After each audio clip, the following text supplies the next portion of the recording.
நீங்க ஒரு புது பிசினஸ் ஆரம்பிக்கிறீங்க. ஆனா என்ன பூஜைலாம் பண்ணணும்னு தெரியாம இருக்கீங்களா? இந்த வீடியோல சொல்றேன் பாருங்க. நீங்க ஒரு புது பிசினஸ் ஆரம்பிக்கும்போது பண்ண வேண்டிய முக்கியமான விஷயம், ஒரு நல்ல சுப முகூர்த்த நாள பாருங்க.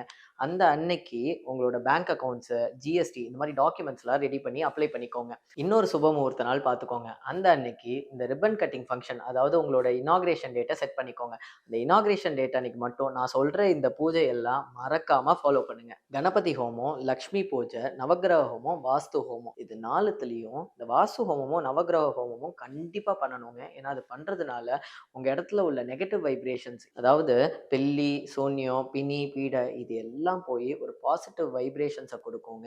அண்ட் முக்கியமா அந்த ரிப்பன் கட்டிங்க நல்ல ஹோரர் டைமிங் பார்த்து வச்சுக்கோங்க. ராகு காலம், யமகண்டம் இல்லாம. இது எல்லாத்துக்கும் மேல ரொம்ப முக்கியமானதுங்க. மறக்காம தஞ்சாவூர் பெயிண்டிங் வாங்கி வச்சுருங்க. இந்த மாரி பூஜை ரிலேட்டட் டீட்டெயில்ஸ் தெரிஞ்சுக்க பூஜான்னு கமெண்ட் பண்ணுங்க. அண்ட் என்ன ஃபாலோ பண்ண மறந்துறாதீங்க.